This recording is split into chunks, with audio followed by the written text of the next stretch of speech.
أعوذ بالله من الشيطان الرجيم بسم الله الرحمن الرحيم رب اشرح لي صدري ويسر لي أمري واحلل عقدة من لساني يفقهوا قولي।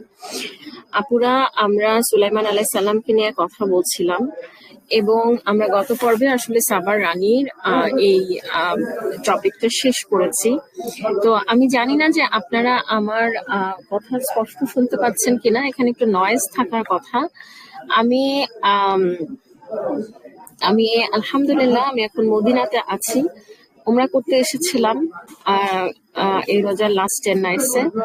তো পুরো 10 নাইটস ধরতে পারিনি, কিন্তু মানে মানে আমি যেহেতু আমার ওয়ান অফ দা দোয়া যেটা আমি রামাদানে করেছি সেটা ছিল যে আমি এই ডিপ রিডিং সিরিজটা যেন আল্লাহ তৌফিক দিলে শেষ করতে পারি।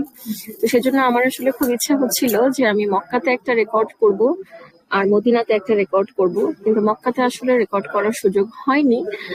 মদিনাতে এখন আমি আমার হোটেলের ডাইনিং রুমে বসে একটা রেকর্ড করার চেষ্টা করছি আর কি। তো আপনারা সবাই দোয়া করবেন যারা এটা শুনছেন, যে আল্লাহ যেন আমাকে এই ডিপ রিডিং সিরিজটা শেষ করার তৌফিক দেন, কারণ হচ্ছে যে আমি এটা নিয়ে খুবই প্যাশনেট। আচ্ছা, তো যেটা বলছিলাম যে সুলাইমান আলাইহিস সালামের মৃত্যুর ব্যাপারটা, যে এই সংক্রান্ত আয়াতটা আছে হচ্ছে সূরা সাবা, যেটা 34 নাম্বার সূরা, সেটার 14 নাম্বার আয়াতে। হ্যাঁ, তো আমরা আবার একটু অ্যাজ ইউজুয়াল আমরা আবার একটু স্ক্রিন শেয়ার করব এবং করে আমরা কোরআনের ওই আয়াতটাতে যাব। এখানে আপনারা দেখেন যে সুলাইমান আলাইহিস সালামের ইচ্ছা অনুযায়ী, আগের আয়াতটা দেখেন যে সুলাইমান আলাইহিস সালাম মানে এই যে ব্যাপারটা যে 12 নম্বর আয়াতে, হ্যাঁ, মানে মানে সুলাইমান আলাইহিস সালামকে কি কি ব্লেসিং দেয়া হয়েছিল, তার মাঝে একটা ছিল হচ্ছে যে মানে জিনদের উপরে কন্ট্রোল। হ্যাঁ, এটা নিয়ে আমরা অনেক লম্বা কথা আগের পর্বগুলোতে বলেছি। তো এখন জিনদের কি মানে এইভাবে একজন মানুষের কথা শুনতে ভালো লাগতো? মানে ইটস কোয়াইট ন্যাচারাল, তাই না? যে ওদের তো আসলে ভালো লাগতো না, কিন্তু ওরা কিছুটা মানে মানে মানে they didn't have any option. এখানে দেখেন যে 12 নম্বর আয়াতে বলা হচ্ছে যে কতক জিন তার সামনে কাজ করতো তার পালন কর্তার আদেশে। আচ্ছা, এবং সেটার একটা ছিল, মানে সেটা মানে কিছুটা একটা বাধ্য হয়ে করাটা এই টাইপের ছিল যে যদি মানে আপনার ভুল, মানে যদি ওরা না বলতো, যদি না করতো, তাহলে তাদেরকে আগুনের শাস্তি আস্বাদন মানে আগুনের শাস্তি টেস্ট করতে হবে, এরকম একটা থ্রেট বা কনসিকুয়েন্স ছিল। তারা কি কাজ করতো? দুর্গ বানাইতো, ভাস্কর্য বা মানে আমি জানি না আসলে এগুলা মানে অ্যারাবিক ওয়ার্ডটা কি, ভাস্কর্য তো হওয়ার কথা না, বাট মানে মানে মানে বিশাল বিশাল মানে জিনিসটা হচ্ছে যে এমন অনেক কিছু যেটা মানে যেটা আসলে হিউম্যান ক্যাপাসিটিতে সম্ভব না। হ্যাঁ, তো এখন মানে এইখানে স্পেসিফিক্যালি কোরআন মেনশন করছে না যে কোন কাজটা মানে মানে কোন কাজটা হচ্ছিল, বাট আমি এটা মোটামুটি ইটস মানে এটা আমি একাধিক জায়গায় শুনেছি যে জিনিসটা ছিল হচ্ছে যে টেম্পল অফ সলোমন, মানে মসজিদুল আকসা নির্মাণ এর মসজিদুল আকসা নির্মাণের হচ্ছে নির্মাণের শেষ হওয়া পর্যন্ত আল্লাহ সুবহানাহু ওয়া তাআলা জিনদেরকে এটা বুঝতে দেন নাই যে সুলাইমান আলাইহিস সালাম মারা গিয়েছে। তো সুলাইমান আলাইহিস সালাম যেটা ছিল যে উনি হচ্ছে ওনার লাঠিতে ভর দিয়ে ইবাদত করতেছিল, তো কাচের একটা দরজার ওই পাশে। তো সেই জন্য জিনরা হচ্ছে মানে দেখতো যে ও আচ্ছা সুলাইমান আলাইহিস সালাম, তো যখনই তাকাইতো সুলাইমান আলাইহিস সালাম হচ্ছে ইবাদত করতেছে। তো তারপরে ওরা হচ্ছে ই করতো, মানে ওরা তখন ভয়ে মানে যা কাজ করতে বলা হয়েছে সেটা করতো। কিন্তু বাই দিস টাইম আসলে সুলাইমান আলাইহিস সালাম মারা গেছেন, কিন্তু মানে উনি ওভাবেই উনি দাঁড়িয়ে ছিলেন, লাঠি মানে মৃত্যু অবস্থাতেই উনি ওইভাবে দাঁড়িয়ে ছিলেন।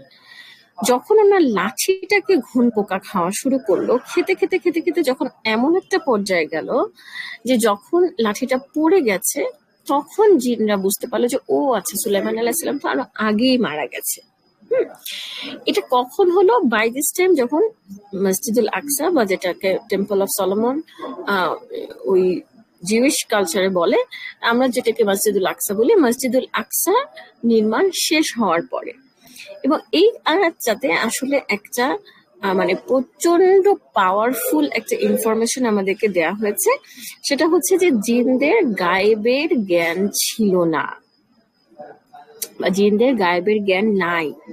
তো এখানে বলা হচ্ছে যে জিনরা বুঝতে পারলো যে তাদের যদি গায়েবের জ্ঞান থাকতো তাহলে এই লাঞ্ছনাপূর্ণ শাস্তিতে আবদ্ধ থাকতে হতো না। মানে এই যে এরকম এত পরিশ্রমের কাজে যে এরকম এত কিছু করা।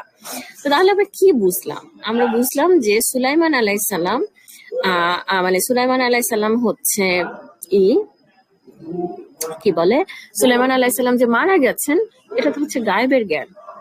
কিন্তু জিনরা এটা জানতো না। যদি জানতো তাহলে ওরা অবশ্যই এই কাজে ফাঁকি দিত, যে কারণ ওরা তো মানে করতেছে হচ্ছে সুলাইমান আলাইহিস সালাম শাস্তি দিবে এই ভয়ে।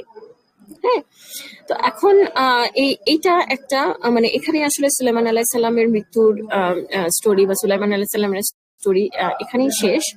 তো এখন আমাদের যে একটা জিনিস আমাদের একটু মানে এরপরে আমরা যে জিনিসটা নিয়ে কথা বলবো সেটা হচ্ছে যে ওনার মৃত্যুর পরে মানে ওনার মৃত্যুর পরে আসলে কি হয়েছিল। ঠিক আছে, ওনার মৃত্যুর পরে কি হয়েছিল এবং সেটার জন্য আমাদেরকে হচ্ছে সুলাইমান আলাইহিস সালামের রাজত্বের ব্যাপারে একটু জানতে হবে। ঠিক আছে, আমি ওই স্লাইডটা একটু খুঁজতেছি যে যেখানে আমি দেখানোর চেষ্টা করছি যে সুলাইমান আলাইহিস সালামের মানে রাজত্বটা কোন পর্যন্ত ছিল। আমি একটু ম্যাপের মাধ্যমে এটা একটু দেখানোর চেষ্টা করছি, মানে ইন্টারনেট থেকে নেয়া ছবিটা। তো এখানে আপনারা একটু কাইন্ডলি দেখেন যে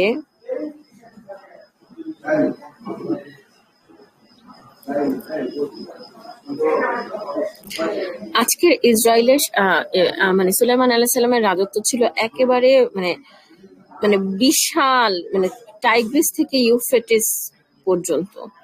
ঠিক আছে, টাইগ্রিস থেকে ইউফ্রেটিস পর্যন্ত। এবং আপনাদের প্রশ্ন আসতে পারে যে আমি কেন এই জিনিসটার এত এমফাসাইজ দিচ্ছি। আমি এটাতে এত এমফাসাইজ দিচ্ছি কারণ হচ্ছে যে আজকের ইসরায়েল রাষ্ট্রের যেই আলটিমেট টার্গেট বা জায়নিস্টদের মিশন, সেটা হচ্ছে তারা এই kingdom of David and Solomon পুনরুদ্ধার করতে চায়। এই জিনিসটা কিন্তু আমাদের বোঝাটা বা জানাটা খুবই জরুরি যে ওদের, এবং এই বেল্টের মধ্যে এখনকার কোন কোন দেশ পড়ে সেটা যদি আপনারা দেখেন তাহলে আপনারা বুঝবেন যে আস্তে আস্তে আস্তে আস্তে আস্তে আস্তে ওরা ওদের উদ্দেশ্যের দিকে আগাচ্ছে। আচ্ছা, তো এটা একটা জাস্ট ইনফরমেশন যেটা আমাদের জানাটা খুব জরুরি। হ্যাঁ, আচ্ছা, তারপরে আমরা দেখবো যে গেল যে সুলাইমান আলাইহিস সালামের সময়ে আসলে এরপরে আমরা দেখবো যে আসলে কি হলো উনি মারা যাওয়ার পরে। উনি মারা যাওয়ার পরে মানে ওনার যে ছেলেরা ছিল তারা ওই রকমের এফিশিয়েন্ট বা এক্সপার্ট ছিল না যে তারা রাজত্বটাকে একসাথে করে রাখবে। তো রাজত্বগুলো মানে ভাগ হয়ে গেল। কোন দুটো ভাগে হলো? একটা হচ্ছে ইসরায়েল রাজ্য আর একটা হচ্ছে জুডা রাজ্য। ঠিক আছে, এখন লেকচারের এই পর্যায়ে এসে আমি আপনাদের একটু দৃষ্টি আকর্ষণ করতে চাই। সেটা হচ্ছে যে আমরা যদি একটা সাইকেল দেখি, এই দুনিয়ার রাজত্বগুলোর সাইকেল, তাহলে আমরা দেখবো যে সাধারণত মানে যে কোনো সিভিলাইজেশন একটা মানে টপে যাওয়ার পরে সেটা হচ্ছে যে ওটার একটা ডিক্লাইনেশন হয়, বা এগুলোকে আপনি গ্রোথ সাইকেল বলতে পারেন। বিজনেস মডেলে এই জিনিসগুলো অনেক বেশি পড়ায় যে কোম্পানিগুলোর গ্রোথ সাইকেল কেমন হবে। এখন কথা হচ্ছে যে মানে এই জিনিসটা আসলে কেন হয়, যে কেন যে কোনো সিভিলাইজেশন অনেক লম্বা সময় বা পার্মানেন্টলি তার পিকে থাকে না কেন? আহ এটার মানে এটার সাইকোলজিক্যাল রিজনটা হচ্ছে যে মানুষ ভোগ বিলাসে মত্ত হয়ে যায়। এবং মানুষ যখন ভোগ বিলাসে মত্ত হয়ে যায়, মানুষ যখন ভোগে ব্যস্ত থাকে, তখন অটোমেটিক্যালি সে কোনো হায়ার কজে তার সে কনসেন্ট্রেট করতে পারে না বা তার ফোকাস থাকে না। আপনার ফোকাস যদি লাইফে বড় কিছু করা, নোবেল কিছু করা হয়, তাহলে আপনাকে অবশ্যই লাইফে অনেক ছোট ছোট ছোট জিনিস থেকে ফোকাস সরাতে হবে। এটা একটা ইউনিভার্সাল ট্রুথ। এটা আমি কেন বলতেছি, কারণ আপনারা দেখবেন যে উসমান রাদিয়াল্লাহু আনহুর সেকেন্ড হাফে মানে এই যে মানে আমরা যে দেখি যে আলী রাদিয়াল্লাহু আনহুর সময়ে এইগুলো হয়েছে, মানে এই যে মানে রাজনৈতিক ঝামেলাগুলো বা রাজত্ব নিয়ে এইগুলো যে হয়েছে, পার্ট অফ দ্য রিজন হচ্ছে যে মুসলিমরা যখন এক্সপ্যানশন করলো, ওমর রাদিয়াল্লাহু আনহুর সময় এক্সপ্যানশন চললো, ওসমান রাদিয়াল্লাহু আনহুর সময় এক্সপ্যানশন চললো, তখন দে হ্যাড মানে they started having access to abundance of wealth. Abundance of wealth.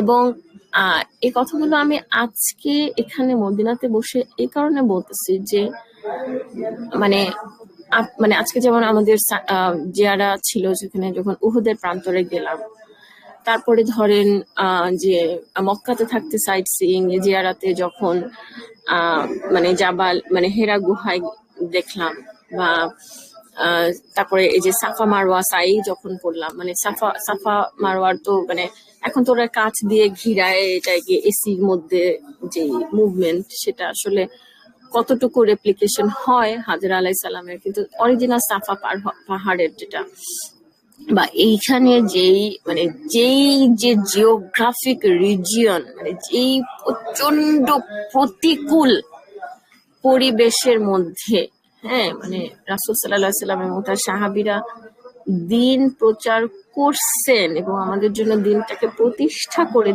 গেছেন, সেটার সাথে কন্ট্রারি হচ্ছে পরবর্তীতে এক্সপ্যানশন হইতে হইতে যখন মুসলিমদের অ্যাক্সেস টু ওয়েলথ হইল। হ্যাঁ, এবং সিমিলার অবস্থাটা হচ্ছে যে বর্তমানে মানে সৌদির অবস্থাটাও কিন্তু সিমিলার। এই যে তেলের অ্যাক্সেস, তেলের খনির অ্যাক্সেস হওয়ার পরে এবং মানে তেল একটা অ্যাসেটে পরিণত হওয়ার পরে, এই যে মানে মানে মক্কাতে আসলে মানে কাবার চারপাশের যেই 5 স্টার হোটেল, এটার যে ক্লক টাওয়ার এন্ড এভরিথিং, মানে পম্প অ্যান্ড স্প্লেন্ডার, আমি জানি না, আমার ব্যক্তিগতভাবে খুবই অস্বস্তি লাগে। মসজিদে নববী তার চাইতে বেটার, মানে ওই মানে একটা পিসফুলনেস আছে মসজিদে নববীর মধ্যে, যেটা আমার কাছে মনে হচ্ছে যে কাবাতে মানে মানে এখনো আমাকে যদি আমার মক্কায় ফেরত যেতে বলা হয়, আমি মানে আমরা ইনশাল্লাহ মদিনা থেকে দেশে ব্যাক করব, আমাকে যদি আবার মক্কায় ফেরত যেতে বলা হয়, অবশ্যই আমি পাগলের মতন যেতে চাইবো, কিন্তু দ্য অনলি রিজন ইজ কাবা। মানে কাবার একটা ম্যাগনেটিক মানে একটা চৌম্বকীয় একটা আকর্ষণ আছে, যে আপনি ওটাকে ইগনোর করতে পারবেন না। কিন্তু মানে অ্যাপার্ট ফ্রম দ্যাট, মানে আমার এত অস্বস্তি লাগে এই প্রচন্ড বিলাসিতা বা বিলাসিতার অপশন থাকা, এবং মানে ক্যাপিটালিজম এট ইটস পিক, যে আপনি যদি 5 স্টার হোটেলগুলোতে থাকেন, আপনার যে মানে কত ধরনের সুবিধা, হ্যাঁ, বা মানে মানে আমি বলবো মানে ওভারঅল মানে অ্যাক্সেস টু ওয়েলথ, এবং এই জিনিসগুলো আমরা জেরুজালেম বিজয়ের যেই প্রজন্ম ছিল তাদের বৈশিষ্ট্য বলতে গিয়ে বলছিলাম যে তারা মরুভূমির খুবই হার্শ ইতে প্রতিকূল আবহাওয়ায় তারা বেড়ে উঠছে ও and they had the vision যে জেরুজালেম জয়েন করতে হবে। এখানে চিন্তা করে দেখেন যে এরা মানে এক্সপ্যানশন হয়ে গেছে, এরা বিলাসিতাতে মগ্ন হয়ে গেছিল এবং they don't have any vision in front of them. আমার কাছে মনে হয় যে এই যে কথাগুলো বললাম, এই জিনিসগুলো আমাদের জন্য খুবই ইম্পর্টেন্ট, খুবই ইম্পর্টেন্ট, খুবই ইম্পর্টেন্ট। বারবার আমি সবসময় অ্যাপিল করি আমাদের লাইফস্টাইলের দিকে তাকানোর জন্য। আমরা কতটুকু জিনিস ছাড় দিতে পারছি, কি পারছি না, হ্যাঁ, এই জিনিসগুলো নিয়ে আমাদের একটু লুক ব্যাক করা উচিত বা আমাদের একটু সেলফ ক্রিটিসিজম করা উচিত। আজকে এতটুকুই আপুরা। সালামু আলাইকুম, জাযাকুমুল্লাহ খায়রান শোনার জন্য। সালামু আলাইকুম রাহমাতুল্লাহি ওয়া বারাকাতুহু।